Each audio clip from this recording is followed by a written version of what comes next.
G. Vacarja, agus Falcha Rove, Tamaj Bio and Shaw. Well, Tamaj Bio la Clishjail Kabirby, own box at athletic grounds in Shaw and Ardwaha, Fenya, Bauta a Daw, the Shrei, Allianz, Pala, agus Ardwaha and Shaw, Egimerchin Yedin, Cundi na me.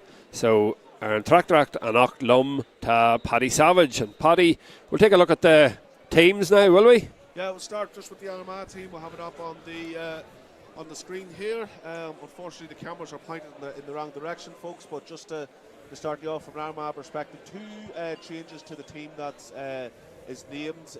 Number one, wearing number 3 will be Aaron McKay, who will replace Kieran Higgins.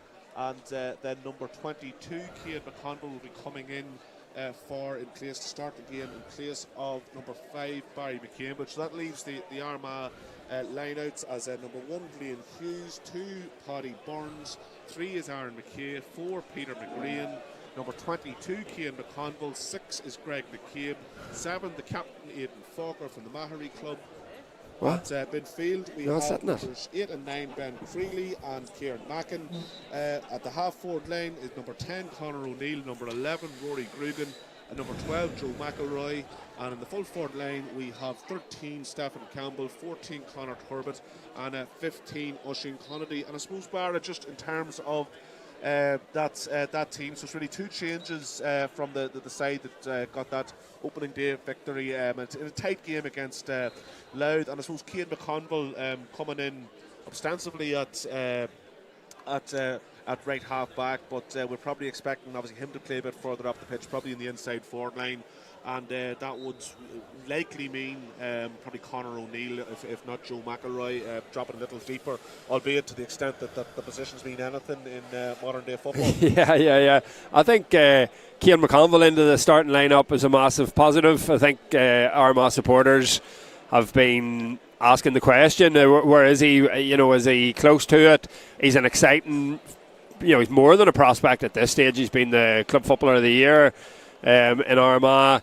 Great servant to the club, and delighted to see him get an opportunity here. So you're hoping that he can bring a wee bit of excitement to the forward line, which sort of struggled in fits and starts against Louth. They did get over the line, and a great win it was. But we'll be looking to develop that a wee bit more in our attacking style tonight, Paddy. So hoping that whether it's Conor O'Neill or Joe McElroy that drops back into the half-back line, Cian McConville will bring a wee bit more direct attacking approach to this Armagh team. Yeah, and then on the full-back line, Aaron McKay coming in for Drummond T in place of Kieran Higgins from Mahary, who is out of the 26. I'm assuming there's probably an injury there.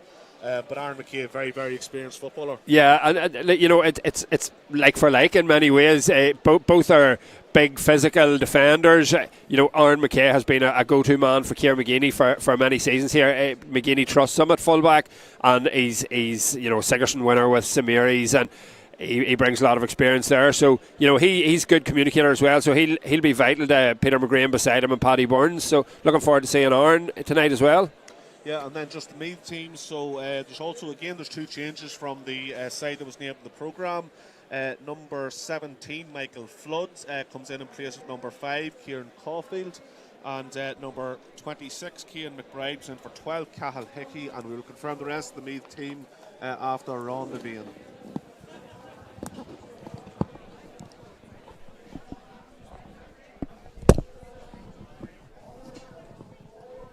Former referee and a current steward here in the Boxit Athletic Grounds.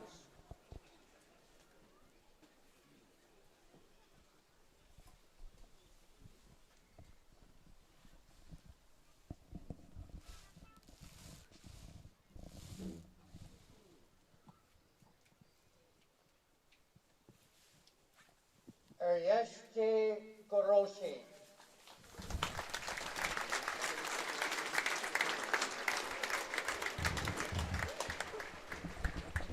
Paddy Bean Marshasso Akarja, Fahonya, Oran National to Naheran, Oran Navian, or Nikol doing an opt, Egg Muran, Nikahan, O Common Nabersa Og in Ardwaha.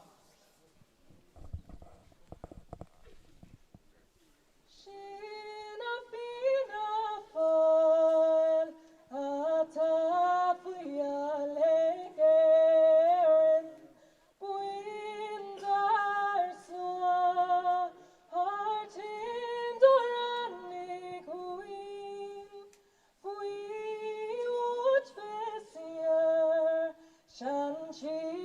Martian Sherpa, Miaker, Wintier, and Wintroy, and not came Saborna, leg and more care and watch no set, leg on me straight, we law and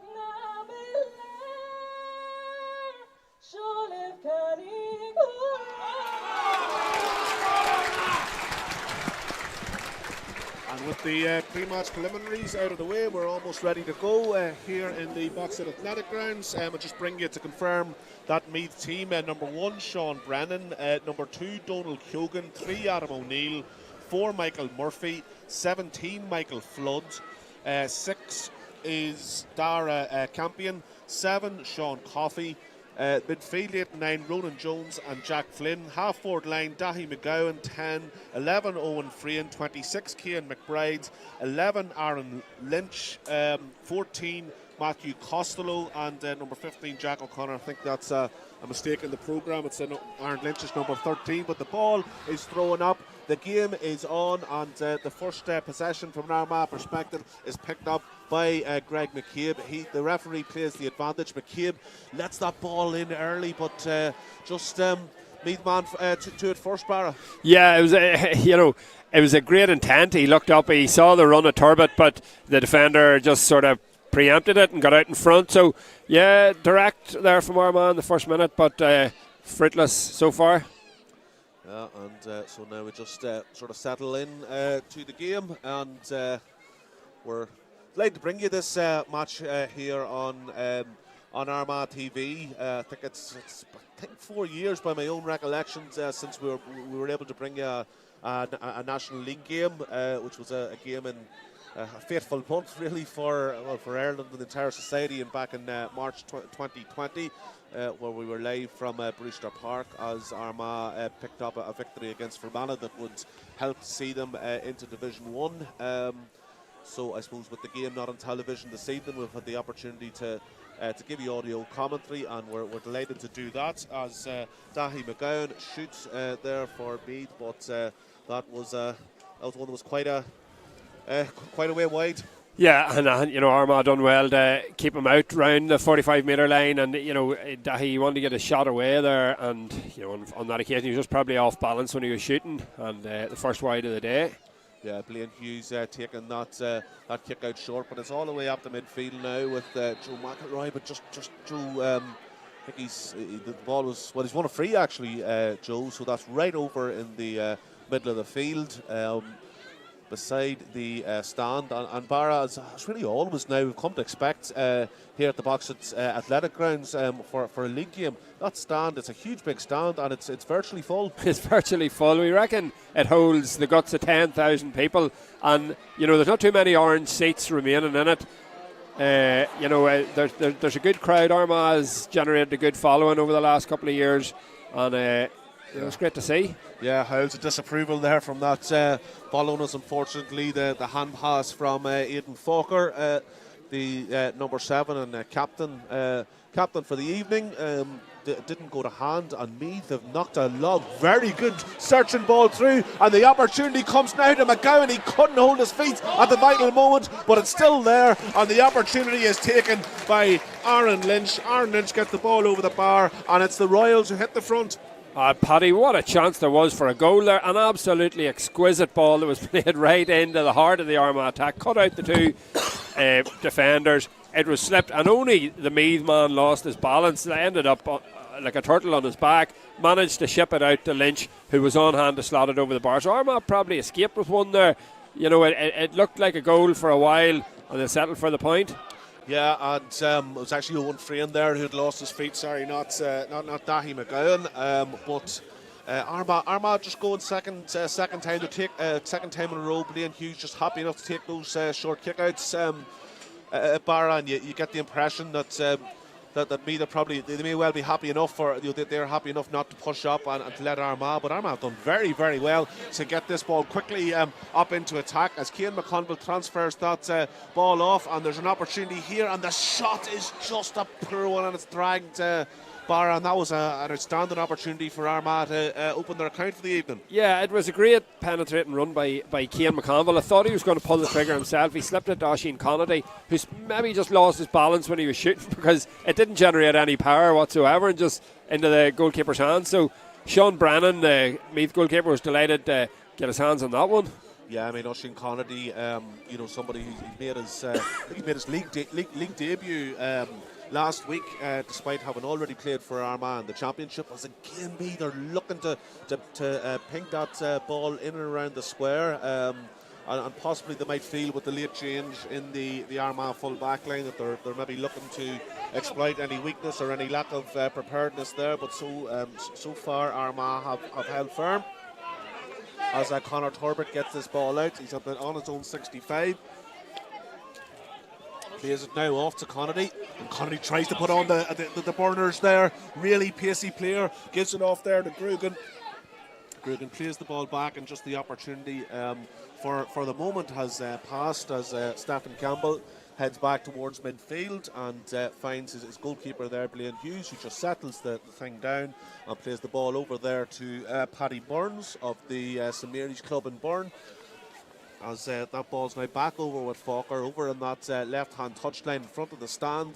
As the opportunity now comes to Armagh, it was back there with Kieran Mackin, but again, at the vital moment, Barra, the pass just not going to hand. The pass was actually perfect to Conor O'Neill. It was just he was body checked as soon as he went to catch it, so he hit the man and couldn't reach the ball.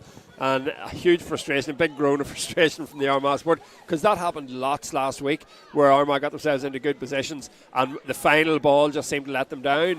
So, Armagh yet really to get going, Paddy. 5.5 minutes into this game. Yeah, it has been a sort of cautious enough start. Just haven't really been able really to go through the gears just yet. But I suppose the thing is, Barra, this Alliance National League Division 2, there's so much on it. You've 8 teams as Meath take a shot on there, and that is I was just gone off the left and wide. Look, for a moment I thought that it was going to be flying over the bar. It was a good effort from a tight angle. But we'll point out, Barra, on Division 2. You've 8 teams. They're all really good teams, all teams with ambitions. 2 of them are getting promoted, 2 of them are getting relegated.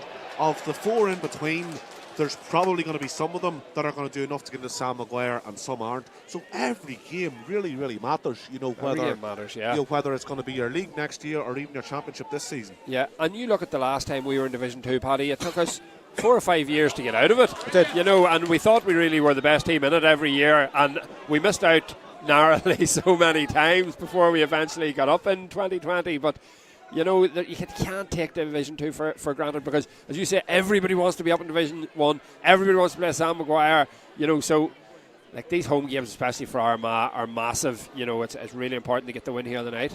Yeah, and that's Armagh now with the opportunity. Conor Turbett, who tries to recycle the ball out there just from the end line. It can be very frustrating, Paddy. They were up to the 14-yard line there, and you were just waiting for somebody to take a shot, and before you know it, they're back at the halfway line. Yeah, I suppose the angle became too tight, and it's a matter of just trying to work the ball to what they feel are the shooting positions, or at least the positions when you shoot that you have a very high percentage of scoring. And again, Aidan Falker picks it up, and it just opened up there for Aidan, and he struck that one with the outside of the left foot. And probably not really his right side there. Just he was striking out the outside of the foot bar. But you'd have thought there was a reasonable chance that that one might have gone over the bar. As the ball's been kicked out now, and one well there by Dahi McGowan, very tall, rangy player. And I think there's some cries from the spectators in front of us that ball was thrown, but referee happy enough. Derek Campion now. Campion with that pass with the outside of the right foot, and that's a very, very good ball. And Meath are an advantage being played, so there's going to be an opportunity now. Matthew Costello has won that free there, and Bar, this is a very presentable opportunity. 10 metres in from the sideline, 21 metres out for Meath to go 2 points up. Yeah, and Meath are being a lot more direct than Armagh. Armagh being very ponderous in possession. They're taking it up and back, round and out and up and down, and they haven't really created an out-and-out scoring chance yet. They've kicked one short and one wide, and on the other side, Meath are pinging the balls into their inside line. They're sticking. In that instance there, armagh-gaa had to get tight to him. Was adjudged to have fouled, and it's 2-0. That free converted by Matthew Costello. Matthew Costello, he got a free. He got a free the last day as well. He scored a point that was from a free. Owen Frayne was the top scorer for Meath with 5 points, one of which was from a free. And again, the short kick out there. Meath are just, they're clearly going to be happy enough for Armagh just to get that possession bar and get the 15 men back. And I know our viewers can't see it, but it's man for man all over the pitch. So in the far end of the pitch, there's 4-on-4. If Armagh could get it quickly forward, by attacking slowly, they're giving me a chance to drop sweepers back, as we can see here. The two men dropping in front of the goal, 6 and 26.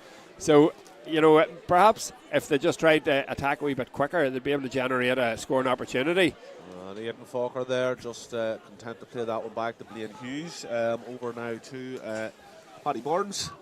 And now it's with Connery. He's about 45 metres from goal. He crosses the Meath 45. Plays that ball back there to Conor O'Neill. It's now with Aaron McKay, Drummond T-man, and again, it's as Barra had suggested, Meath do now have the whole 15 back, and Armagh are going to have to do their best to try and break it down. Rory Grugan on the ball, and now it's back with Blaine Hughes, and Armagh. Look, I suppose this is just part of modern football, Barra. Meath with the 15 men back, Armagh are trying to break them down. They're trying to get the movement going, trying to get the opportunity. And look, this is just the reality of the way that the way the game's gone. Paddy, it's the way some teams play the game, not all teams. We saw other teams in the Allianz National League racking up big scores by attacking and kicking the ball in. And, no doubt Armagh are capable of scoring big scores as they have done in the past. It's just the cagey way that they're set up here tonight isn't lending itself to creating many scoring opportunities. Yeah, well, certainly in relation to the way Meath were set up there, they had the 15 men behind the ball, but it's worked for it's worked out for Armagh there because Stephen Campbell has been fouled. They did move the ball sort of slowly towards goal, but eventually they've got the opportunity now for Turbot to open the account. And Turbot will kick this again. He's a very similar position to the previous free that Meath scored. 10 metres in from the sideline, 21 metres out. And as you can, I'm sure, work out from the response of the Armagh supporters in front of us, that one's gone over the bar. So, did 12 minutes here, Barra, and yeah, I mean, it's a cautious, low-key game so far. It has been. And look, will not be too critical yet. Both teams are trying very hard, but this direct approach by Meath working for them again. That was a great ball from Dara Campion. It found Owen Frayne, and that one's gone over the bar, and that was a really outstanding score, Barra. And I suppose that was the Ristless would have loved that one because there's literally 2 kicks of the ball and it was over the bar. The kick out was fielded by Campion. Campion looked up, saw Frayne in space, banged it on 40 yards up the field to him. And then that was the point coming from Owen Frayne, and again Meath just dropped back, let Armagh take the short kick out or get clean possession from the short kick out. Of course you don't, I suppose just when his team drops back off you, Barra, doesn't mean you necessarily have to go short, but it is the way of inserting the possession. But now perhaps Armagh will have an opportunity from Mackin.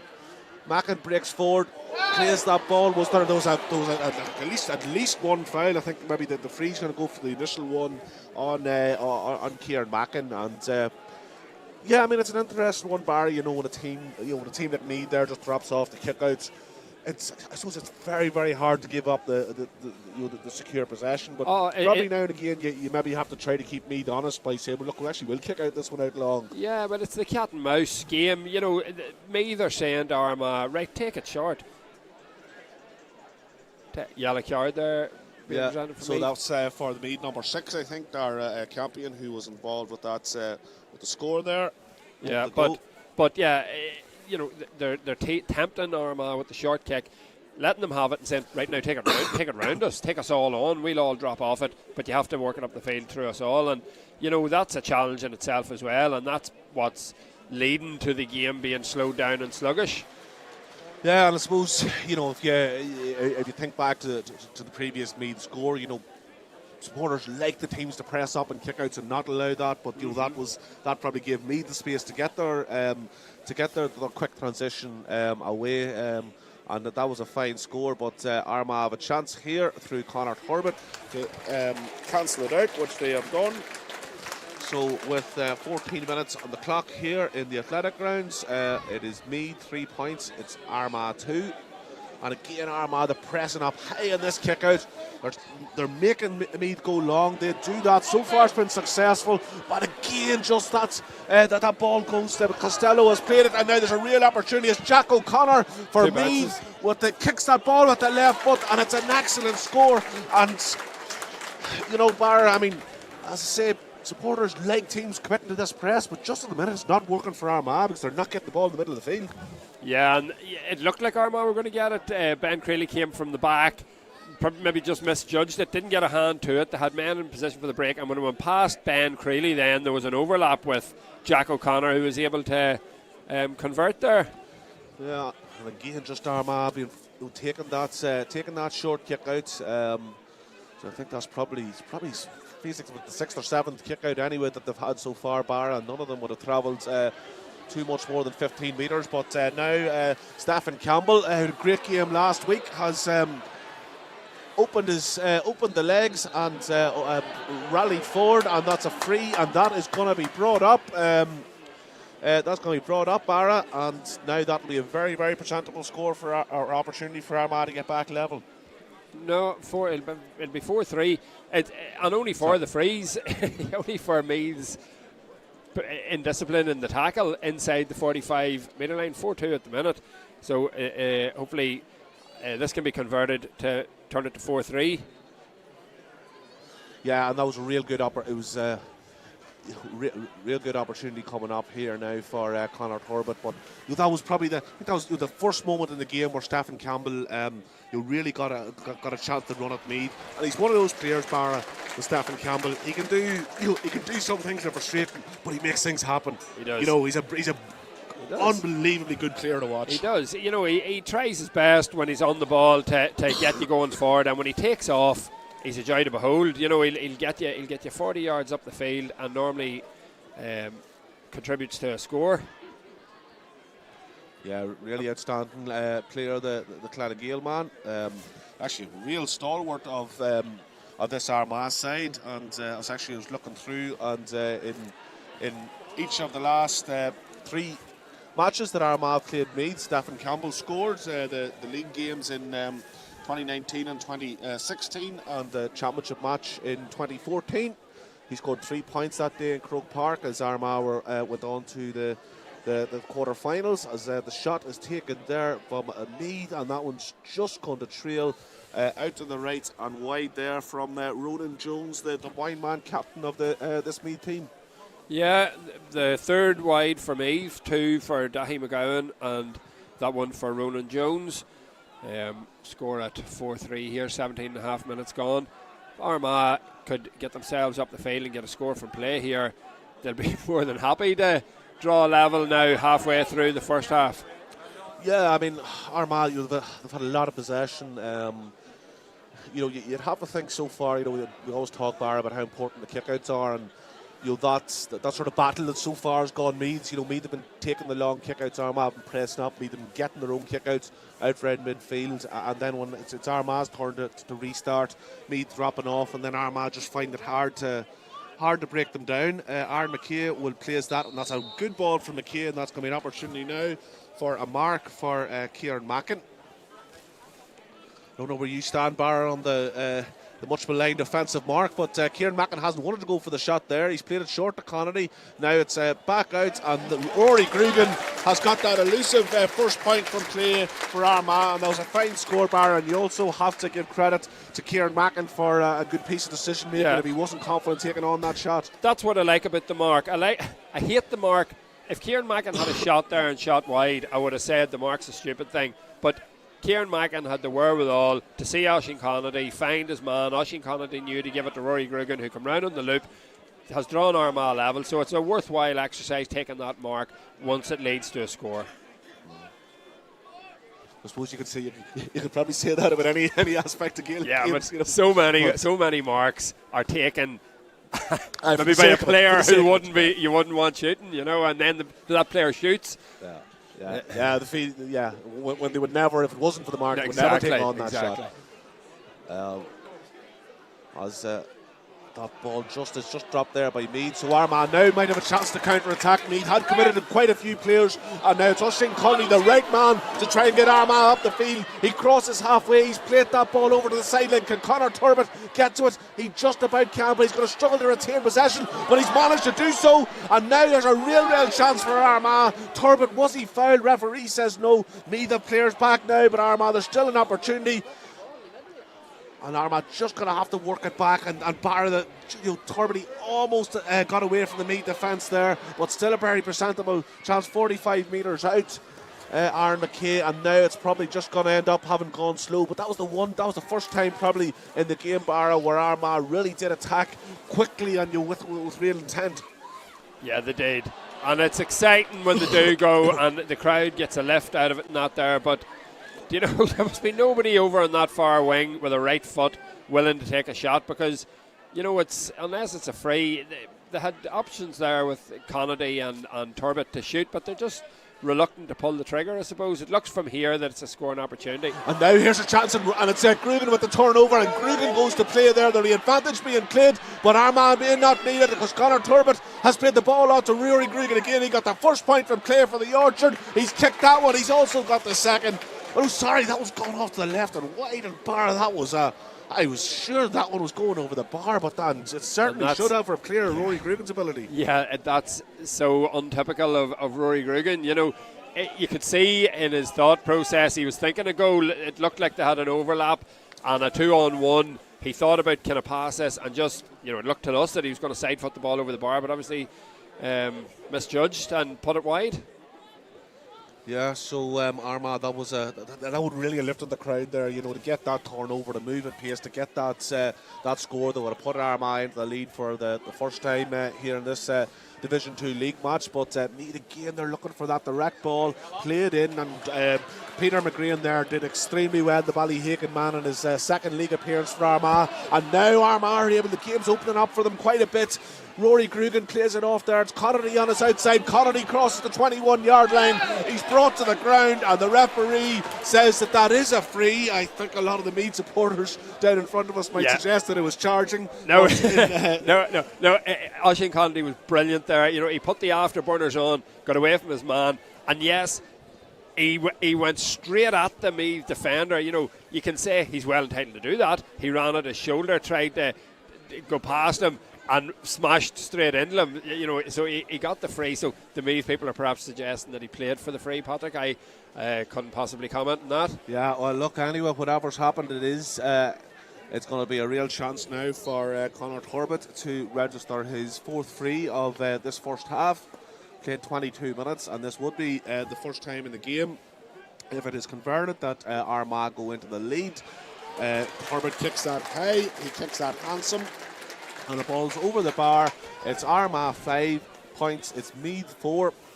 And Barra, this, I suppose, just after that sort of that lull of a start to the game, where Armagh struggled to get much momentum to their play. Last sort of 5 minutes or so, much better. Much better. And signs of Armagh trying to be a wee bit more direct, trying to run it, getting Connolly on the ball, getting Turbett on the ball. That helps. Yeah, and there's Campion has played that ball over there now to Owen Frayne. And now it's Meath's turn to have to try to break down that Armagh defence. So the one point I will make is that, you know, whilst Armagh the sort of the 14 back rather than the 15, though, as I say that, Rory Grugan is, I think he's tempted to try and join the defensive effort, but for the moment he does just stay ahead of the ball to be ready if this were to break down.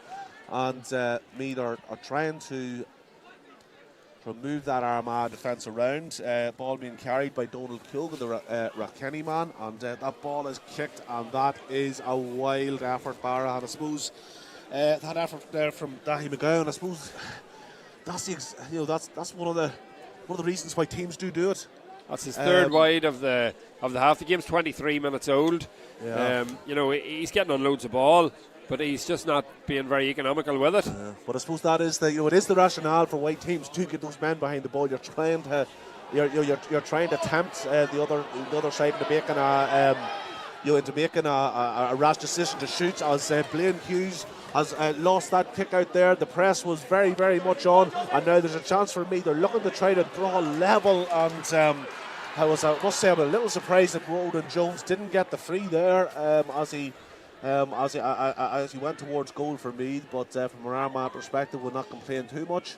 And I think there's actually a yellow card has been given there to Aaron Lynch. So Aaron Lynch, that's Meath's second yellow card of the game. First one having gone to Campion. Yeah, it was real interesting for that kick out of Blaine Hughes's. The Meath pushed everyone up the field. You know, their whole team was in the half, and Blaine really, you know, he was unsure what to do. There were men showing for it, but he didn't want to take the chance of kicking it into the middle of the Meath players. So when he was forced to go long, he kicked it straight to the Meath man then who created that chance. Yeah, no, look, it's a high risk. You know, it's a risk reward, but it is a high risk strategy because there was definitely the opportunity for the kick out to perhaps go over the entire Meath press. But you know, again, that's a judgment call, I suppose, that players have to make in the field as to how far the goalkeeper is likely to kick it. Joe McElroy now from the Armagh Harps club. He's just heading towards the 45 metre line of Meath, and he's just shoveled that one off now to Rory Grugan, who takes it, plays that ball in and around the middle, and it's dropping, and I think it was directed towards goal by Ben Creeley, but never likely too much of trouble. Sean Brennan in the Meath goal as the Royals 26 minutes into this game start to play the ball out from the back. But it was good to see just Grugan being willing to take that on. Barry, just was an old-fashioned sort of ball in around the house. The big man Creeley had gotten himself onto the edge of the square. Yeah, and that's not the first time Ben Creeley has found himself in there this game. 4 or 5 occasions I've seen him get in, and I'm wondering to myself. And what a display of fielding that was from Cian McBride. And I know we talked about the offensive mark, Barra, earlier, but I tell you what, that was an absolute thing of beauty. The ball was pinged in by the Meath man. Cian McBride caught it above his head, back to goal. And I suppose there's the example where you're delighted that a fella, after producing that bit of skill, is able to turn around rather than being bottled up by defenders and kick over the point he deserves. Yeah, so we saw 2 plays in a row. Rory Grugan kicked a long ball into Ben Creeley, which wasn't caught, and the chance was missed, and it came down the field, and Meath kicked one lovely ball into Cian McBride. He catches it over his head, and it's an offensive mark, and it's a point. Yeah. So, yeah, there's huge merit to an accurate ball into a good full forward. Yeah, I mean, Cian McBride, really spectacular catch there. As Armagh now look to build, that's Stephen Campbell out around midfield. Looks up. Armagh looking to get the switch on over here onto the terrace side of the pitch here in the athletic grounds. That's now with Conor O'Neill. O'Neill again, Armagh just struggling to get across that 45 metre line. It does, you can very much see Barry, Meath they are getting every time that they can. They're getting 15 men behind the ball, and they're setting up on that 45 metre line. They do not want Armagh crossing that. They have managed to, but again, it's over into that corner. So can they work it out into the better shooting position? And again, not free. And this has been a real feature of this match, Barra. Armagh not having no joy through the middle, but working out over the left-hand side, the stand side of the field, and then ill discipline for Meath picking up a free. Yeah, Meath's game plan is almost perfect, Paddy. They're pushing up on Armagh. They're kicking the ball into their full forward line, and they've kicked 5 points. They've only kicked 1 free, so kicked 4 from play. But then they nearly defend it so well, and it's just at the last minute there's a high hand or a head-high tackle, and this is going to be Conor Turbott's 5 from frees inside 28 minutes. Yeah, absolutely. That's already he's equalled his total tally last week. He scored 5 against Louth. 4 of those were frees. As again, the long kick out comes from Meath, but can Armagh win this one? And Mackin's done exceptionally well there at midfield. And now we have the chance. Cian McConville, he was involved in the game early stages, hasn't been in possession for a while. He's done well there, played it off to Joe McElroy. And now the chance for Armagh. It's back inside Creeley. 1-2 involved. Now it's with Soupy, edge of the D, and Campbell has just played that one short, and Barra, that'll go down as a bad miss for a player of Stephen Campbell's ability. Yeah, he never really caught it. It was falling short and wide, and he was in the D. You would think if he puts a bit of height in this, he's probably going to score it, but that's a couple of times. That's one for him and one for Grugan that you would probably expect them to score, that they've just been a wee bit off target with. And the ball there's back to McGowan. McGowan won that, and certainly the challenge that came in on him was, and again Meath looking to get that ball in and around. There's 3 on 3 in there, looking to find Cian O'Neill again, or O'Brien, sorry, or McBride rather. But that ball is won very, very well there, and Armagh have averted the danger for the moment, and we're back now with Conor Turbott on his own 45-metre line. Plays it off there to Joe McElroy. Kieran Mackin from Shane O'Neill's now on the ball, and Armagh looking to Soupy introduced a wee bit of pace to it there. Armagh looking to get over that Meath 45-metre line and into that sort of shooting zone, and now they have a chance to do that through Falker.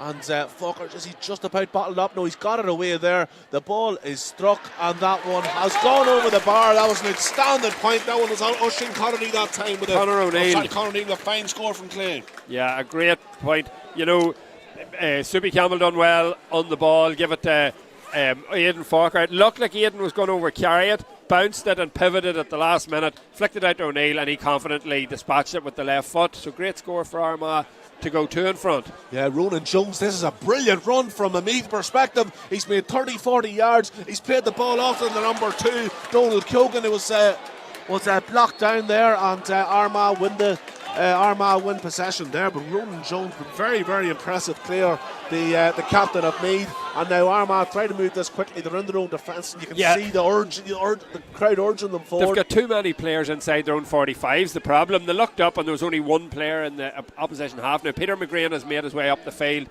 as is Connedy's getting up there now. So they've had to slow this down, which also gives me the chance to get back. But it's just ebb and flow, Paddy. So when the ball's down here, everybody's down here. So it just takes a wee while to get back up the field again. Yeah. I also think, to be fair to Armagh, when they get into that defensive shift, they are trying to leave 1 or 2 up, whereas Meath, they're just very, very blatant about it. Yeah. They're getting everybody behind the ball. Yeah. But in fairness to Meath, when they do have possession, they're getting men up the field fairly quickly, because they are playing quite direct when they have the opportunity. Yeah. Groans from the crowd there. Paddy Burns showed a great bit of skill, got past his man, ran 10 yards forward and fisted it 25 yards back. And now here's the opportunity for Connery. Connery's made space. He's got up to the 21. He's still going, Oisin Connery. He's played it off. And Cian McConville at the goal. Cian McConville with the goal for Armagh. And with 3 minutes to go in this first half, Barra, you have to say that was the move of the match. Oisin Connery sliced open that Meath defence, but fair play to McConville for the finish. 2 of the younger stars of this Armagh team, Oisin Connery with a blistering run through the middle, really created the chance. But who better than Cian McConville? Showed extraordinary skill to put it into the top corner of the net, and what a goal for Armagh. Yeah, he placed that right into the top corner. The goalie didn't have a chance, and now Armagh lead by 5.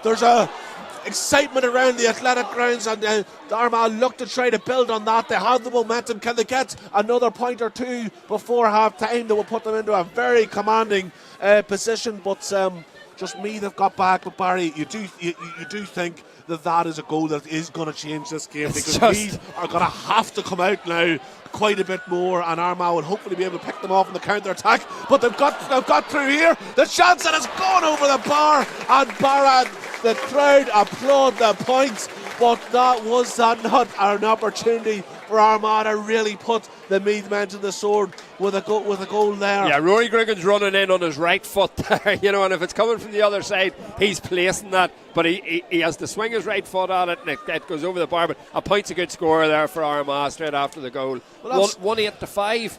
Yeah, I mean, absolutely. I mean, I'd say 10 minutes or so ago, Barra would have been probably thinking, look, if Armagh get in level at half time, they'll be delighted. Whereas now they're 6 points up. It's 1-8-5 points. They've perhaps weathered what was a considerable enough storm that this Meath team produced in that first half, as that ball is now played back. There's a chance here for Jack O'Connor. He got a point from Clay earlier. That one isn't going to go over the bar, but it's gone short. But it's fielded out of play, and the umpire alert to that one gets the arms outstretched. Yeah. And you can just feel, Barra, you can almost feel like a sort of a weight that's lifted off the crowd here. There's people laughing and there's people smiling, whereas there was wailing and gnashing of teeth 10 minutes ago. But yeah, what a difference a goal makes in any game, but in a game this tight and where everything's been so cautious in the opening stages, it seems like a decisive moment in this first half, and a defining moment for this Armagh team. Yeah, I mean, that's we've just had the board up, so there'll be 2 minutes of injury time to be played. Armagh leading by 6 points, 1-8-5. Yeah, and Armagh just running down the clock here in the last 30 seconds, playing around defence. So Meath are going to have to push up on them a wee bit. Now Sippy's going to get his head up and look. Yeah, and you can see sort of already that as the referee's given that free, you can start to see that happening, Barra. Like, Meath weren't challenging Armagh, 65, 70 metres out. As that ball, that's an excellent ball there, was played by Conor O'Neill to Forker. Forker found himself inside and, accidentally won that ball out in front. Yeah, and Conor Torbett now, just good tackling went in there over on the corner, overturned the ball. And Meath are going to look to try to move this one quickly, but again you can see there, Barra, Armagh not, there's getting balls moved up 13 metres and absolutely drive a manager and seeing, and they're sort of being smart like on that occasion where Armagh, he stopped the free being taken, but you could see 10 Armagh players getting back into their defensive shape, which was the reason for doing it in the first place. Yeah, that's right, Paddy, and a clever one there. Peter McGrain, I thought was just going to get a tap on the elbow there. As Meath play that ball over across there to Michael Flood. Flood takes on, he's going to play the ball right across into perhaps the danger area, but Armagh take a free quickly, and now they're coming out of defence, and now again this quick transition, the counter attack is on Rory Griggan, the right man with the ball. It's an excellent pass there to Cian McConville. McConville's about 30 metres from goal. He's played it in to Conor Torbett. Torbett is bottled up very well, and you have to say, Barra, the Meath defended that one expertly. Yeah, it was actually Kieran Mackin who found himself running into full forward there, got it out in front, but it was just surrounded, was swarmed up there, Paddy, just on the short whistle. An excellent conclusion to the half for Armagh.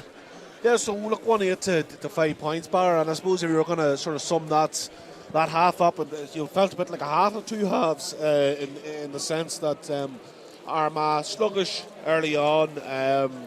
There wasn't an intensity. It felt in their play, ferocity, but just in that sort of last 15 minutes or so, they've markedly improved, and that goal puts them in a very commanding position, 6 points up. Yeah, and Paddy, that is what happens. Everything's a bit tentative at the start of a game, and it takes a while for teams to figure each other out. And it took Armagh a wee while just to figure out what they were dealing with this Meath team. And by the time they did, they were able to largely nullify the high ball going in. Armagh-gaa has had closed out quite a bit of that, and they were able to find a way forward, find a way to get scores from play, and epitomised by that goal that was expertly converted by Cian McConville. So to give Armagh a significant lead, like a 6-point lead at this stage, didn't look likely with 5 minutes to go, but here we find it. Yeah, and just I suppose keep you up to date with the elsewhere in Division 2. Fermanagh are playing Kildare, and Fermanagh going very, very well. It's 33 minutes into the first half, and it's Fermanagh 1-7. It's Kildare 4 points. So we'll continue to keep you up to date with that one. Barra, just before we take a break here on Armagh TV, certainly as we have our first county game of 2024, I think it'd be remiss of us not to remember one of our friends and colleagues here on Armagh TV, who I can recall the pride with which he commentated and represented us so well at games over the course of the 2023 season, and commentated on the 2023 county final, and unfortunately since that day we've lost our friend Paddy Grimley, Bar, and I think it's probably just important for us to mark that, and just to remember, Paddy. I mean, apart from there's been an awful lot said about him, about how dedicated he was to the GAA, what a good man he was, what a wonderful family man he was. But I think it's also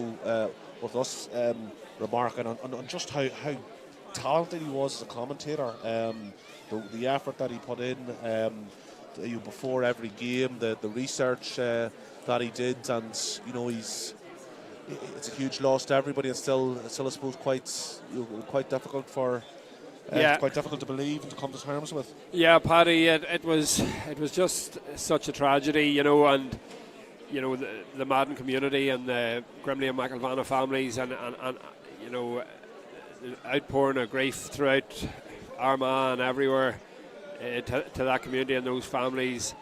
I don't think it'll ever be the same, but for just in terms of Armagh TV, what Paddy Grimley brought to the service, we all love it. We all love taking part and going to the games and doing our best to relay the information to the people. But Paddy brought it to a new level. First time I met him, we were up in Crossmaglen. We were doing Whitecross and Cullaville, I think, in the championship, and I was taken by how knowledgeable he was about all the players. I only live down the road from Whitecross, and I think I know all the lads fairly well. He knew all about them and what they'd scored in the last 4 games, and he had generated a book of facts and information on teams and players. The research that he did before each game was just phenomenal, and it was it was cruel what happened, and just such a miss. So I'm glad that you took the opportunity to remember Paddy tonight. It's the first time I've done commentary since Paddy's sad passing, and same as yourself, and whenever the club championship gets up and running, we'll remember him again, and I think it's just nice to mention him the other night. Paddy, well done. Absolutely. We're delighted to do that, and look, I think all we can say, Barra, there's very little words of consolation that you can have. There's very few words that you can that you can say at all that sum up the tragedy that hit the whole Madden club. But I think from our perspective, all that we can say is that as long as we're doing this job at Armagh TV, and we will hope it's for a long number of years to come, Paddy Grimley will be remembered, and may he rest in peace.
Agus tá fáilte over Ashley Shahik Parkaloo Classiacta agus tá Darla Réla Toshak Paddy. The ball is in the air and we're off. We're off here in the Boxing Athletic Grounds, and Meath with the first attack of the second half here. They trail by 6 points.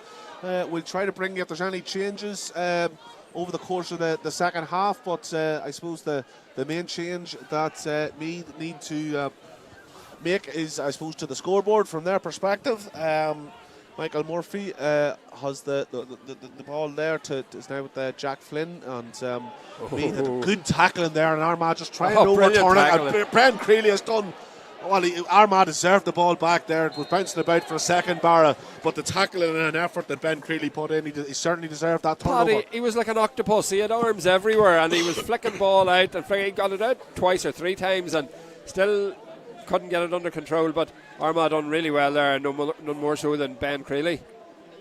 As that ball's played now to Stephen Campbell, and again he tries to put the afterburners on. He's crossed midfield, he's played it off to Connery. Connery involved so crucially in that goal and so effectively. Plays it off there to Aidan Falker.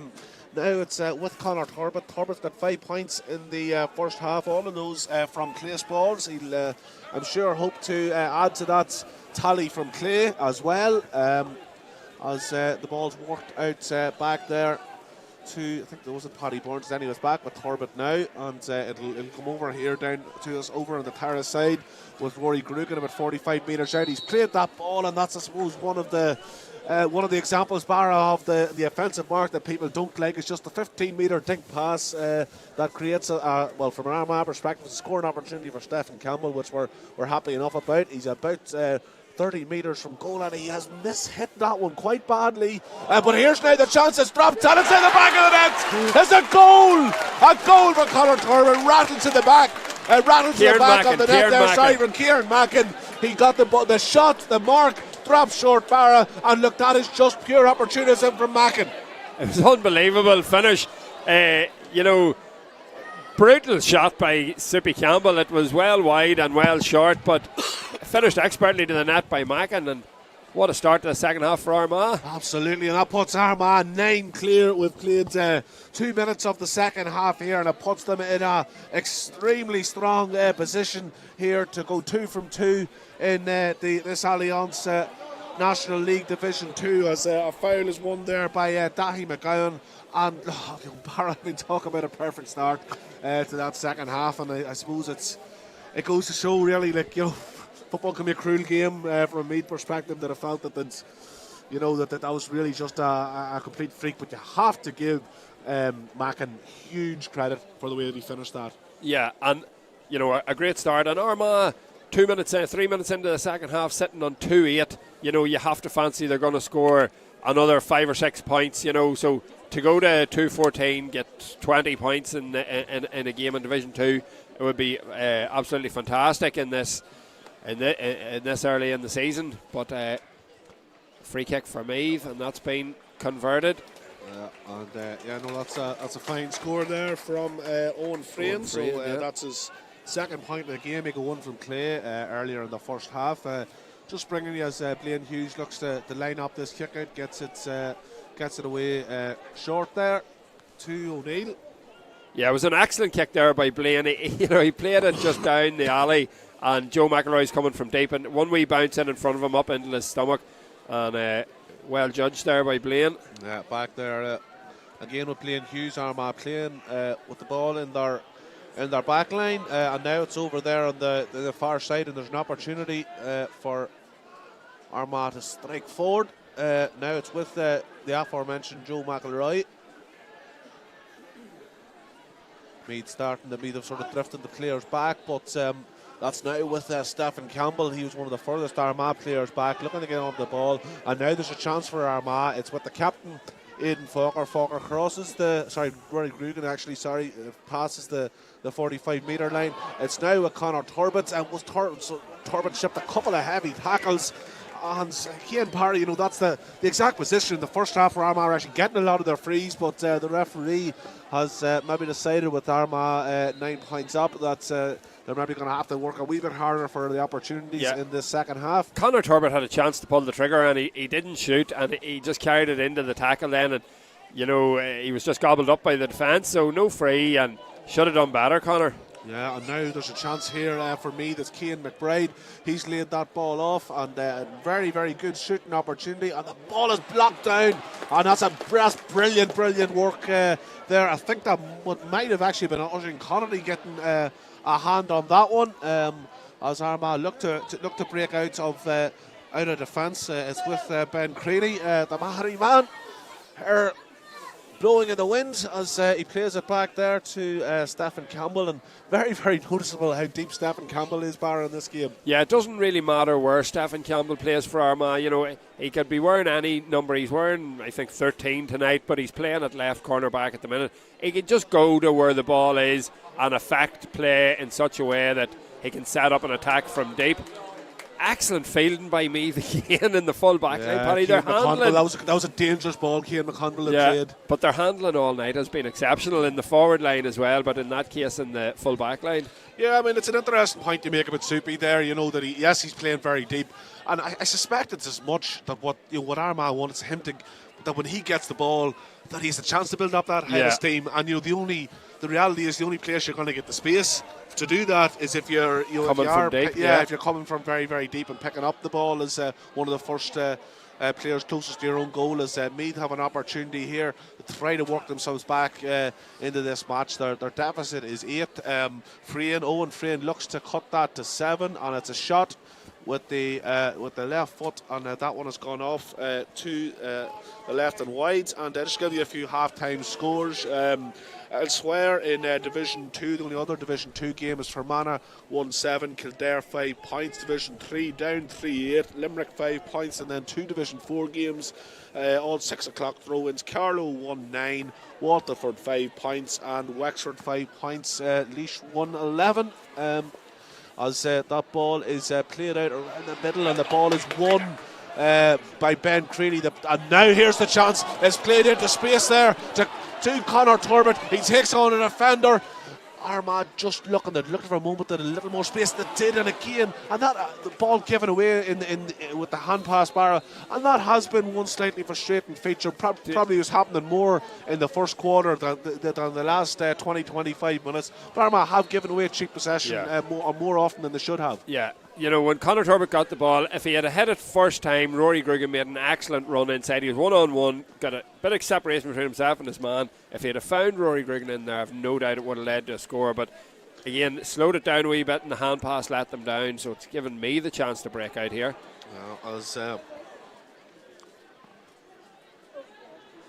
Sessions poor control by Meath here. Yeah, I mean they're out around midfield, and they're just struggling to break down. They're going to struggle to break Armagh down, and they probably have done all night when Armagh was set up like this. You know, Meath, the joy that Meath have got, Barra, it has been from moving the ball quickly when they haven't had a chance to do that. But now they're having to press out, and Armagh are looking to come out, and they're looking to do so at pace. And Cian McConville is showing us that 2 defenders, a clean pair of heels. He's fallen to the ground now. Is it a free? The referee says no, but he's still battling for the ball, and just unfortunately fouled there. But you can really see, Barra, you know, and this is probably going to be the pattern of the second half. Armagh sitting deep, waiting to Meath run into trouble, and then trying to hit with the pace that they have with the likes of Connery, Cian McConville and Soupy Campbell. Yeah, and I think Cian McConville was very unlucky there. He was running at full speed, took a tackle, went down, and the referee says no free. But, you know, I suppose you have to protect the speedy player as well there. Probably he felt himself he was fouled, but he got up and played on anyway, not too much notice taken. Yeah, made a valiant effort to try and retain possession, but it's Meath who have it now, and Owen Frayne will have the chance with the right foot, and he's taken a very good score there, and that works the Royal County back within 7 and make that Owen Frayne's 3rd point of the game. 2 from play, 1 from a free. Substitution here on the Meath team. It looks like number 12, Cahill Hickey, is coming on for number 9, Jack Flynn. Jack Flynn, yeah. So Cahill Hickey had dropped out of the starting team, but earlier on this evening. But he's now on with 25 minutes to make an impact.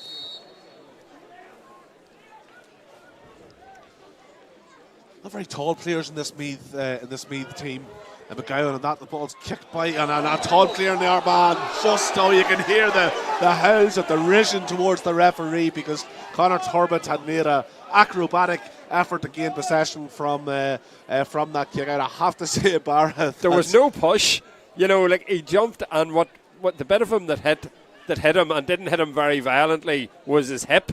He had jumped very high and turned his body in mid-air. Very unlucky to get blown up there. For me, that suggests he jumped into the back of the Meath man. But anyway, that ball is screwed, and it's just going to go off to the left and harmlessly wide from Meath. And Meath have missed a lot of chances in this game, Barra. There's 7 wides for Meath, 5 in the first half and 2 in this half. So, they're not doing themselves any favours. Their accuracy has just tailed off as the games went on. Yeah, and they are trying to put the squeeze there on Blaine Hughes, but Hughes does extremely well there. Find Nathan Falker right over in the corner. Now Meath are pushed up, and I suppose, Barra, this is going to give Armagh the chance. Meath have pressed 6 or 7 players into their own forward line, and I suppose this is the cat and mouse of modern football. If Armagh can get out past this press, but they can't. They've given the ball away in their own defence, and now there's going to be an opportunity for Meath. It's played back to to Shane Walsh, the substitute, as it goes back over the cross now, and a chance for the man who's also just come on in Cathal Hickey, and he's kicked, and that's an 8th wide, and that might have been one of the worst of the lot, to be quite frank. As another change comes on here, so we've number 20, Rory Kinsella, is on for number 10, Dahi McGowan. I must say I'm a little surprised by that one, Barra, because McGowan and I thought had been doing fairly well. We have mentioned Dahi McGowan quite a lot in this game, Paddy, mostly due to the fact that he's kicked 3 wides, which may be contributing to the fact of his early exit. Yeah. He had been getting hold of the ball. He'd been doing reasonably well, but as that ball's played short there from Blaine Hughes, the kick out to Grugan, as Armagh again, you can see what Armagh are trying to do here, Bar. Now, it didn't work the last time, but they're sort of tempting Meath up. Meath feel they have to press further up the field, and that's hopefully going to create the space in behind. As Connery plays it off there, and now it's with Creeley. Creeley crosses that 45-metre line for Meath. It's back with Connery. Connery runs at them with pace, with intent. He goes through, and Connery shoots with the right foot and fires it over the bar, Barra. And I tell you what, Oisin Connery, he has really made some intervention in this game, and he's making his name here in the Boxing Athletic Grounds. Yeah, what an exciting player, what an exciting run. He took that ball off Ben Creeley at the edge of the D and just gutted Meath, and withstood the first tackle, the second tackle, the third tackle, and it looked like he was going to put it in the net. He put it over the bar and was fouled in the end. Up a substitution here for Armagh. I can see Ben Creeley going off, and it looks like Oisin O'Neill on. Yeah, I think that's probably it. No, Conor Mackin. Conor Mackin, sorry. We were. There's also just an injury from an Armagh player, just been treated down near the goals. I think that's Oisin Connery. Just probably the momentum would have taken him towards the. Taking him into a collision there, as you said. It was a goal chance. He was through, and I tell you what, he's a player who likes to go for goals when he gets the opportunity. And again, that's because of that pace he has. He gets himself free, gets up that head of steam. Yeah. And it's just a tremendously exciting footballer. Yeah. And that's what the GA needs, because you said in the first half, this is the way the game's going. It's slow and it's monotonous and it's a wee bit boring and everyone's going backwards, and then you've got somebody like Oisin Connery who gets the ball in the halfway line and guts a team straight down the middle, creates a 2-on-1 goal scoring chance, and people's on their feet to cheer him on. That's the beauty of sport. Yeah, absolutely. Yeah, no, he makes things happen. He makes excitement. He makes the crowds, the crowd stand up. To take notice. I mean, in terms of the sort of, there's a lot of this philosophical debate going on about about Gaelic football and what sort of condition it's in. I mean, the point that I always make is that you can have your view on the way the Gaelic football is played it is played, it isn't played, what sort of styles. But the only people who can sort this out are administrators. I mean, what really frustrates me, Barra, is when coaches and players get played. They will coach the rules that are in place as Meath look to try to get themselves back into this game, and now they'll have a very scoreable free. But just to finish that point, Barra, the view that I've always had is that, look, coaches will coach and players will play in a way that they think gives them the maximum opportunity to win. If the powers that be are and those of us who are part of the GA are not happy with the way it's being played, well then it's for administrators to change that. It's for them to bring in rules that will create more space. Whether that's maybe that you have to keep. She has to keep 3 players in the 45 or whatever it might be, as Matthew Costello kicks that ball over the bar. But anyway, that's my little rant. Don't blame coaches for the game that we have. There's an opportunity to change it if administrators want to. But anyway, Dane Hughes has kicked that one out, and he has tried to ping, and what a kick out that was to Cian McConville. And Meath were pressed right up and go down the left-hand touchline just in front of the terrace. As Meath, they have to say, Meath done fairly well there, Bar, to get back, because it looked when Cian McConville picked up that drill kick out from Dane Hughes that they would have a chance to get in behind. But Meath are back with their customary almost 14 men behind the ball, but there's still Armagh back out just around the 45-metre line. Yeah, Armagh probing and asking questions. That's a lovely ball. Yeah, they're looking at that offensive mark, but Cian McConville doesn't take it. He didn't read the script, and why should he have? Because he has gone and he has kicked that ball over the bar from Clay. He didn't take the mark. He went on. He wanted to see was there an opportunity for a goal. It didn't present itself, Barra, but he took the point in any event. Yeah, and an excellent example there of when the mark doesn't have to be taken. Just because there is a mark doesn't mean you have to stop. He went on there, and if the goal had been on, he'd been well entitled to shoot for goal. Excellent play there by Cian. Yeah, no, he's had a really good impact in this game. But I suppose, Barra, if you think probably about what's been different about Armagh from that sort of lacklustre open 15-20 minutes, it's been probably the 2 players that I would highlight have been Cian McConville and Oisin Connery just injecting that pace, and now there's another chance. Here's Grugan, and he's got the ball to Conor Turbett. Armagh are rampant at the minute. Turbett kicks that ball with the right foot, but he just hasn't caught it, but it may not actually go out of play. It didn't, but it was fielded very, very well by Sean Brennan of Dundee, the goalkeeper.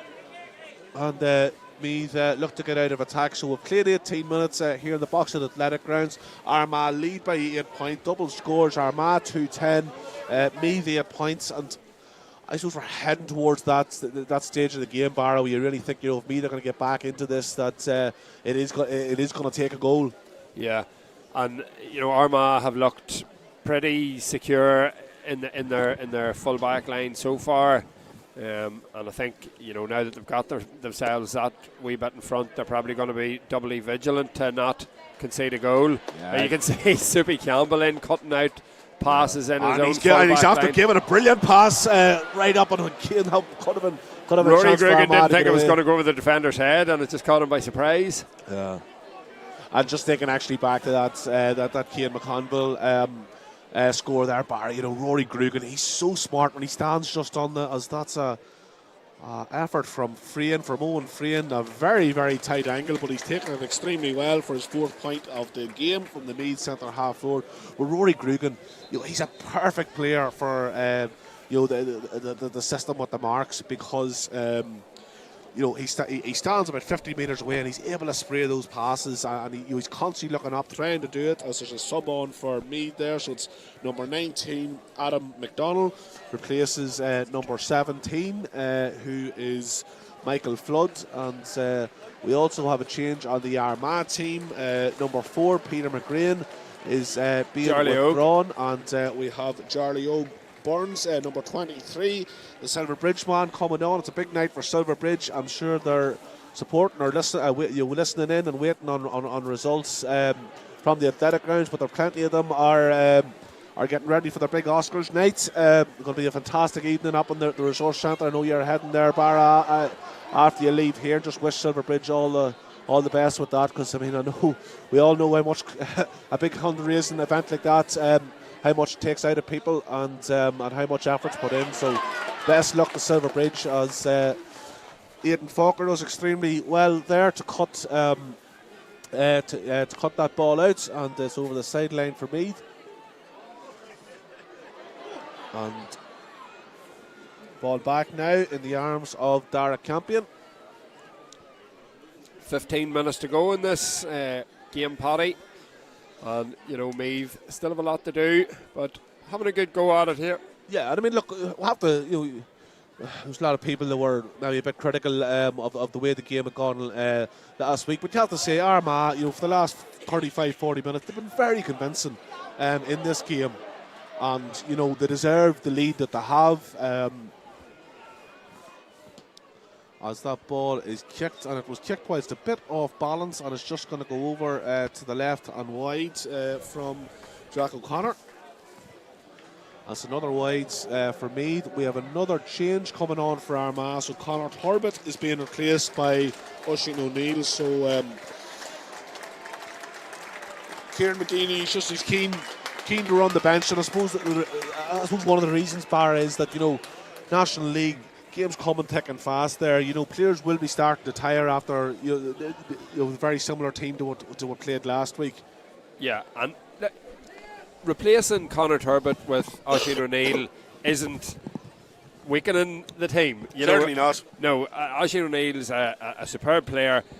Everybody in Armagh is glad to see him back playing football, and he'll be delighted to get more minutes into the legs to get himself into a position to hopefully be starting for Armagh come championship time.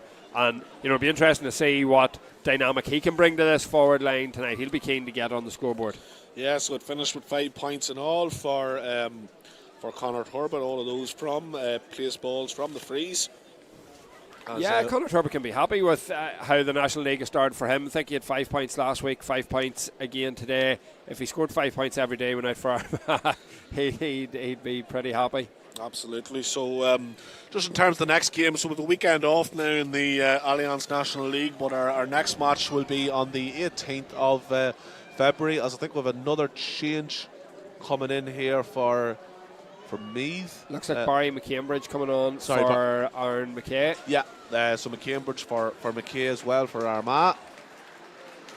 So plenty of changes just being made. That's I think that's Armagh's 4th, isn't it? Yeah, so Barry McCambridge, Oisin O'Neill, and Charlie O'Burns. I think that's maybe the 3rd.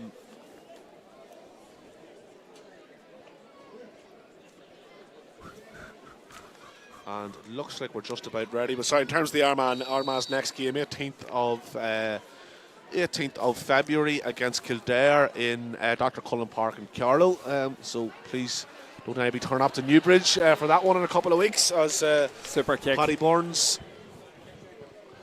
catches that kick out very well for Blaine Hughes, and it actually was a reasonably long kick out. It was fantastic, because I was watching Paddy Burns run and I was thinking Blaine won't try that, and he picked him right on the chest. So sure Blaine's delighted. I'm sure Kieran McGeaney's delighted. Don't say that. It didn't take that long before the ball was back with Blaine within a couple of just went back. The ball came right back. More about Armagh's play, yeah.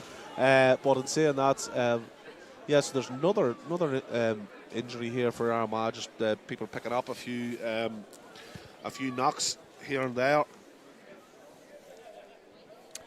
But I suppose, look, Barry, if we can hold on here and these 2 wins, against 2 Leinster, a lot of Leinster teams in this division, first 3 matches against them, that Kildare game becomes a massive match. That's right. And just under actually Kildare, they're making a bit of a comeback here, so they have 14 minutes to go against Fermanagh, and they're back to within a score. It's Fermanagh 110, it's Kildare 10 points, and I think that down in Limerick. No, sorry, down at home. I think it's 3 in Newry. It's down 3-12. It's Limerick 6 points. So you'd expect that Conor Laverty's men are going to pick up the win there. But certainly we'll definitely keep an eye on on that crucial game in Division 2 between Fermanagh and Kildare. Fermanagh drew with Meath first day out, so they'll be looking to get themselves up to 3 points to try to get themselves into the promotion mix. I suppose, bar the Division 2, like, it is important that Armagh try to. Look, you want to win every game you play in, clearly, but like, Donegal put out a real statement last week, didn't they, in the way they played against Cork. Yeah, and that's what I mean. Whenever Donegal come here to play Armagh now in a few weeks, that's going to be a real ding-dong where, Donegal's going to come and they're going to, under Jimmy McGuinness, they're going to try and manufacture a win in no matter what way they can. And who knows what style of play it's going to be. There's another Oisin Connolly there with an excellent score for Armagh. But it restores the 8-point advantage. But Paddy, with the 4 home games this year, it gives Armagh a great advantage in this league. Oh, it does. It does. You can win your home games, Yeah, I mean, it's a real advantage. And then you got 4 games at home, and then you've also got Kildare at a neutral venue. Yeah. So you only actually have two away games. Yeah. That's a very, very good run from Ronan Jones and the Meath captain, and he's impressed me at times today. Barra. He has. He's a good player, and he has tried hard the whole game through. Here's a chance for Meath. Meath just bringing the ball back up, and now the shot comes in, and it's the left foot, and it's the left foot of Matthew Costello. And again, it's off to the left and wide. Paddy, and like Meath have been incredibly wasteful in this game. Yeah, that's Meath's 10th wide. You just can't get away with that in Division 2 of the National League. Armagh have kicked 3 wides and are comfortable leaders in this game. Yeah, and I mean, they've obviously just taken those goal chances, when they came. And look, the reality is, Barry, if you score 2 more goals than your opposition, the vast majority of games you're going to win. Goals are so important. Again, and it did strike me after the game last week. Armagh had 2 goal chances. Both probably, certainly one of them was in the first half early on, as Armagh go forward, and now's the opportunity for Soupy. He's laid it off there, and that ball is fisted over the bar. That was by Charlie Ogue. Charlie Ogue, sorry. It's Charlie Ogue, Burns 23. So Charlie Ogue with the point. He becomes the 6th Armagh player to register a score this evening.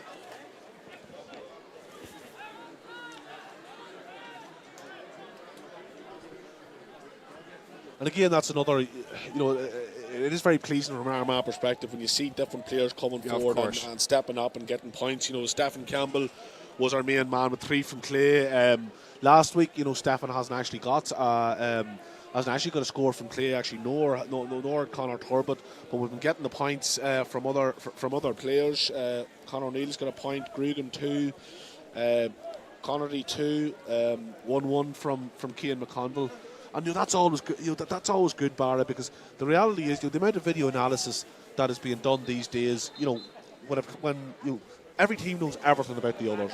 So they will start to mark the players in form. So when players are maybe have a lot of attention for man markers and double markers, you then need your other forwards to step up and be able to take the scores. That's right. And it's very pleasing for Armagh. If it was Rory Grugan and Stephen Campbell every week, it'd become all too predictable. So to see Cian McConville, Oisin Connolly, Charlie Ogue chipping in, it creates a headache and a problem for other managers. How do you stop Armagh? How do you nullify their scoring opportunities? So it's always good to have a range of scores in any team, and I'm sure Cian McGinney will be delighted with that. Yeah, so that's Conor Mackin on the field now as well. We'll just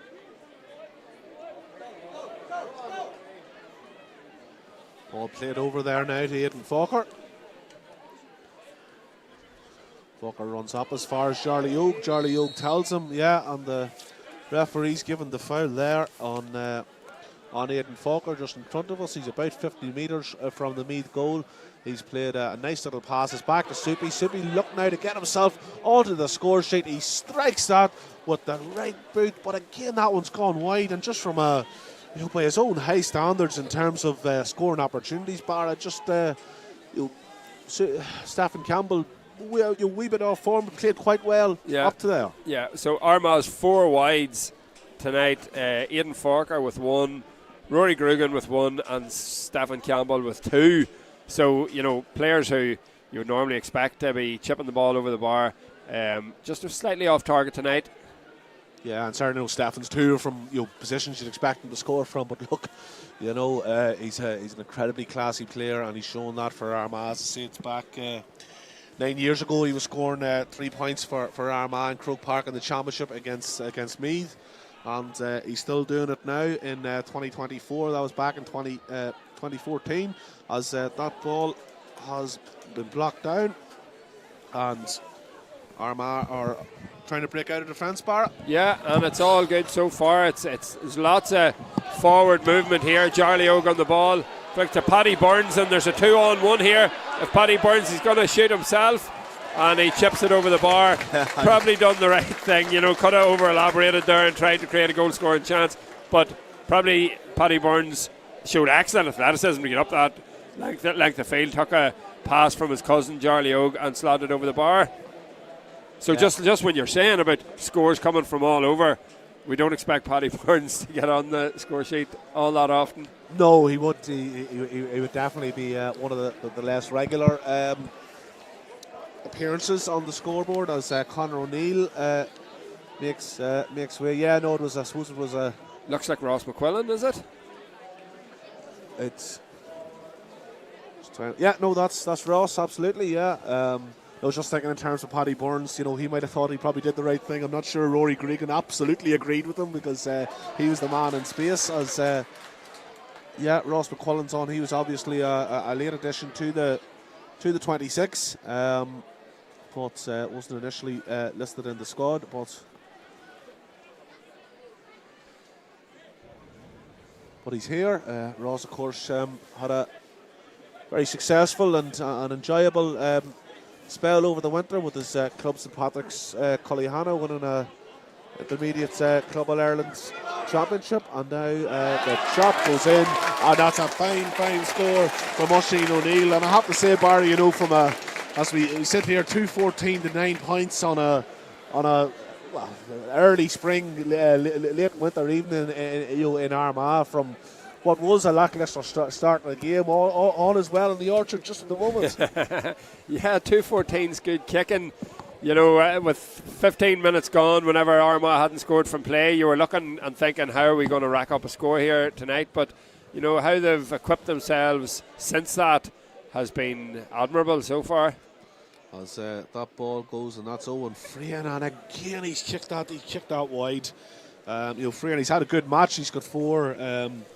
He's got 4 points. 3 of them have been from play, but he had an opportunity there to match his tally from last week. But it's probably, to be honest, that's summed up most of the last hour from a Meath perspective, Barra. Yeah, it has indeed, and they've been very wasteful. 12 wides, and there's about 2 minutes left here of normal time. Yeah, and you can see some people starting to head for the exits. The field with Armagh 11 points clear. That the result of this one is beyond doubt. They're almost certainly correct.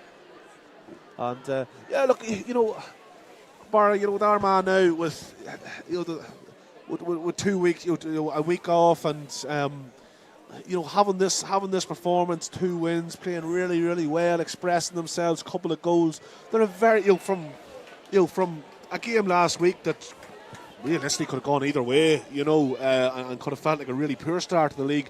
Now Armagh, they're in a really, really good place. They're in a really, really good place, yeah. It was important that they got over the line last week, because over the last few years when Armagh found themselves in tight finishes to games, they come out on the wrong side of it, and many critics would have pointed to that fact. But, to come out of it with 2 points last week, give them the confidence to, go out and express themselves a bit more of the day, and they've certainly done that with 2:14 on the board and a minute to go. Oisin Kennedy in the good space here to try a shot.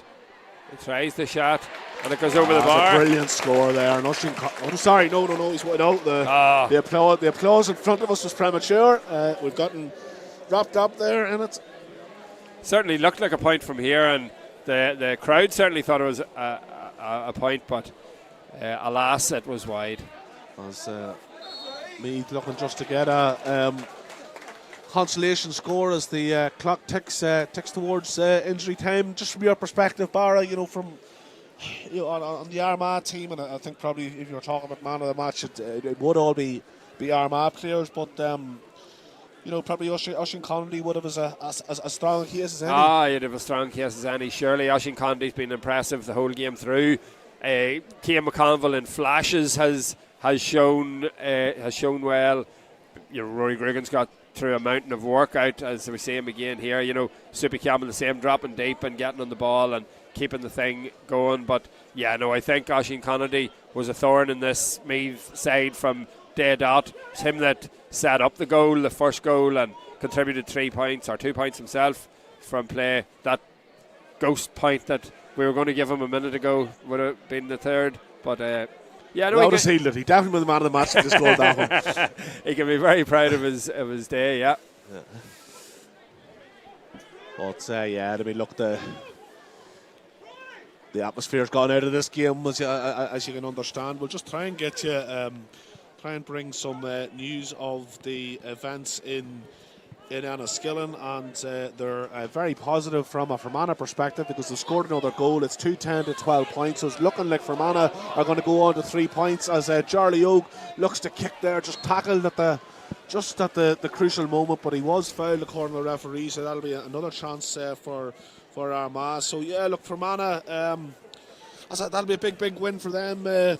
Barra will bring them up to 3 points. Armagh will be on 4, and then Donegal and Cavan, the two other teams that registered victories last week, and we have we're heading down to Enniskillen on the first weekend of March. Kildare and Donegal to master before that, or at least to grapple with. Yeah, to grapple with.